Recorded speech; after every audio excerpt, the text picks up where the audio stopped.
এই দাঁড়া, দাঁড়া।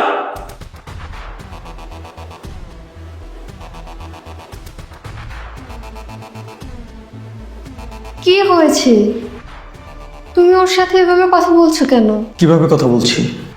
ওকে তুমি ধমক দিয়ে কথা বলছো? ধমক দিয়ে কথা বলেছি? আই শালা, আই, তোকে আমি ধমক দিয়ে কথা বলেছি? কি ব্যাপার, কি হয়েছে? কোনো কিছু নিয়ে কি তোমার মাথা গরম? এই যে ও আমার শালা এই বাসায় কেন এসেছে?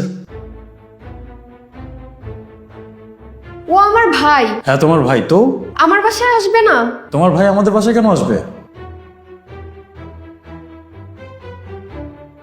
এটা তো তোমার আর আমার বাসা, তোমার ভাইয়ের বাসা না। আই শালা, কয়দিন ধরে এখানে এসে পড়ে আছো? হ্যাঁ, কথা বলো না কেন? 14 দিন ধরে তো তোমাকে এই বাসায় দেখছি, ঘটনা কি? 14 দিন কেন হতে যাবে? ও এসেছে তো 10 দিনও হয়নি। 10 দিন হবে কেন? আমি তো এসেছি 9 দিন হবে। আরে তুই থাম, আমি কথা বলছি তো। 9 দিন, 10 দিন, 14 দিন করে যে আমার বাসায় এসে থাকে, কেন থাকে? ওর কি খেয়ে দেওয়ার কোনো কাজ নেই? ওরা তো আমার বাসায় কি? আচ্ছা, তোমার কি নিয়ে রাগ হয়েছে আমাকে বলো তো। তুমি কি আমাকে একটু খুলে বলবা ঘটনাটা কি? ও কি তোমার সাথে খারাপ ব্যবহার করেছে? কোনো বেয়াদবি করেছে? আই, তুই কি তোর ভাইকে কিছু বলেছিস? বেয়াদবি করেছিস কোনো? আমি তো দুলাভাইয়ের সাথে দরকার ছাড়া কোনো কথাই বলি না। ও আবার আমাকে কি বলবে? ও তো একটা ছাগল। সবচেয়ে বড় কথা, আমি তো এই বাসায় আশ্রম খুলে বসিনি যে তোমার বাপ দাদা ভাই বোন 14 গোষ্ঠী এসে আমার বাসায় থাকবে। এটা আমার বাসা, এ বাসায় শুধু তুমি আর আমি থাকবো, আর কেউ এলাও না। যেটা বলেছি এটাই আমার ফাইনাল কথা। আচ্ছা ঠিক আছে, সবে মেনে নিলাম, কিন্তু ওর সামনে এভাবে কথাগুলো না বললেও তো পারতে। এসব শুনে আমার ভাইটা কত কষ্ট পেল বলো তো। মানুষের কষ্ট বোঝা, মানুষকে নিজের বাসায় আশ্রয় দেওয়া, এগুলো তো আমার দায়িত্ব না? এই বাসার একমাত্র আর্নিং পার্সন আমি। জব কে করে? আমি করি, তুমি করো।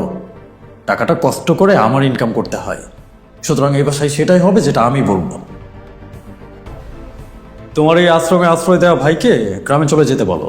আর এই শালা, এই, নিজের গ্রাম কোথায় ভুলে গিয়েছো নাকি?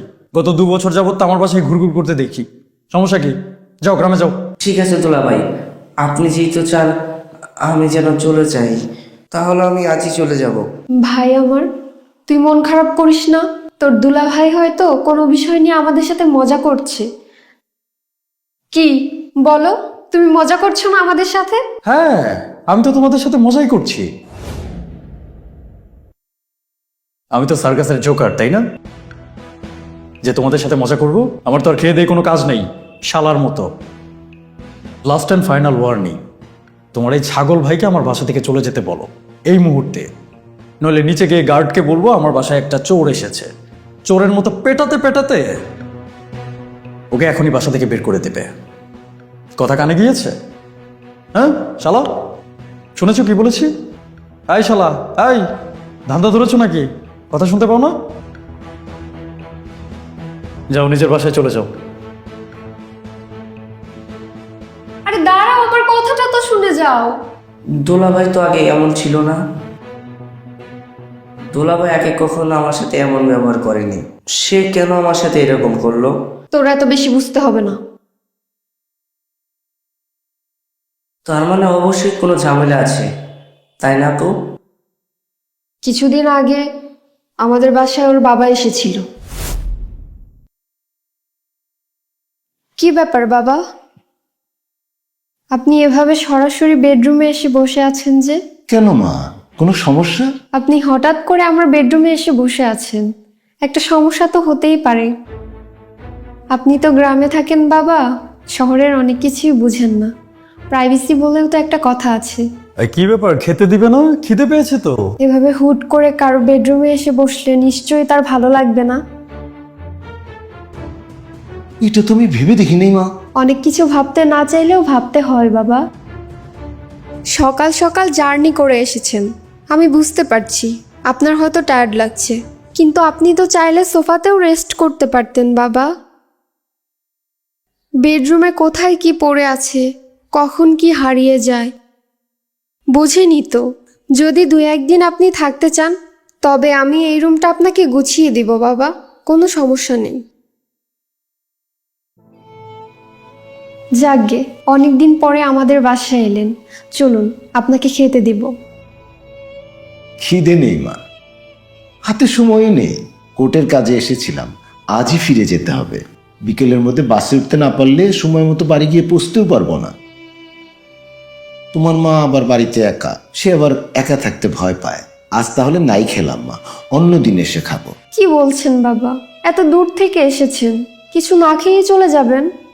চলুন, দুটো খেয়ে তারপরে যাবেন। কি ব্যাপার, কি হয়েছে?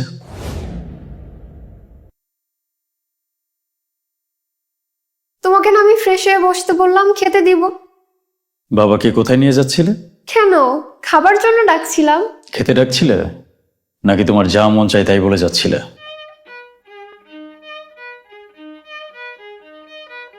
আমি কিন্তু তোমার কথা কিছুই বুঝতে পারছি না। এই বেডরুমে বাবা আসলে কি সমস্যা? কেন, বেডরুমে আসলে আবার কি সমস্যা? না, এতক্ষণ তো বলছিলে বাবা নাকি গ্রামে থাকেন, তোমার প্রাইভেসির ব্যাপারে কোনো কিছুই নাকি বাবা বোঝেন না।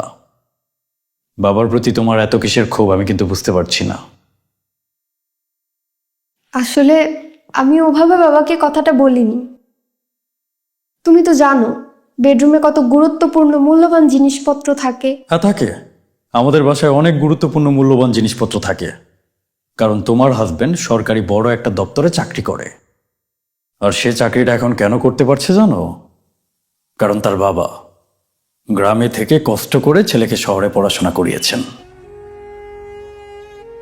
নিজের ছোট ছোট সকালাতগুলোকে কখনো পূরণ না করে তিনি সন্তানের পড়াশোনার জন্য টাকা পয়সা জুগিয়েছেন। তার এত কষ্ট, এত আত্মত্যাগের জন্যই কিন্তু তার সন্তান গ্রাম থেকে শহরে এত বড় পর্যায়ে উঠে আসতে পেরেছে। বাবা তো কোনো বাচ্চা না যে তিনি বুঝবেন না কোনটা করা যাবে আর কোনটা করা যাবে না, কোনটা ভালো আর কোনটা মন্দ। এতটুকু বোঝার মতো বয়স আর বুদ্ধি দুটোই বাবার হয়েছে। বাসায় যদি শুধু একটা বেডরুম থাকতো তাহলেও একটা কথা ছিল। তোমার ব্যক্তিগত বেডরুমে তো বাবা যাননি, এটা গেস্ট রুম। তোমার বাবার বাড়ির লোকজন আসলে নিঃসংকোচে তারা এখানে থাকতে পারে, তখন কোনো সমস্যা হয় না তোমার প্রাইভেসির। কিন্তু আমার বাবা আসলে তোমার প্রাইভেসির সমস্যা হয়ে যায়। তুমি কিন্তু শুধু শুধু রাগ করছো। বাবাকে আমি ওভাবে কথাগুলো বলতে চাইনি। সেটা তো আমি নিজের কানেই শুনতে পেয়েছি। আচ্ছা ঠিক আছে, এই বিষয়ে আমরা পরে কথা বলবো। তোমাকে আর এই বিষয়ে কিচ্ছু বলতে হবে না। চলো, তোমাকে আর বাবাকে খেতে দিব। আর রাগ করো না। না, যে ধরনের কথা তুমি এতক্ষণ বাবাকে শুনিয়েছ, আমার মনে হয় না বাবার এখনো খিদে আছে। সম্ভবত বাবা এখন আমার বাসায় খাবেনই না, তাই না বাবা?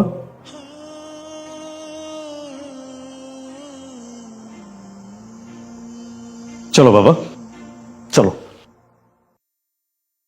ও মানে খেয়ে যেতে বললো। এ বাসায় তোমার খেতে হবে না বাবা। বোমা রাগ করবে না? রাগ করবে না? তোমার বৌমা রাগ করে না বাবা, চলো।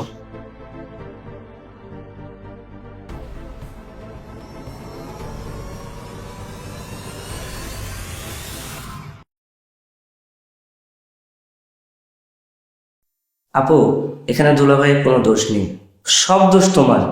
তুমি তাওয়ের সাথে যে ব্যবহার করেছো এটা মোটেও ঠিক করোনি। আমি আর কখনো তোমাদের বাসায় আসবো না।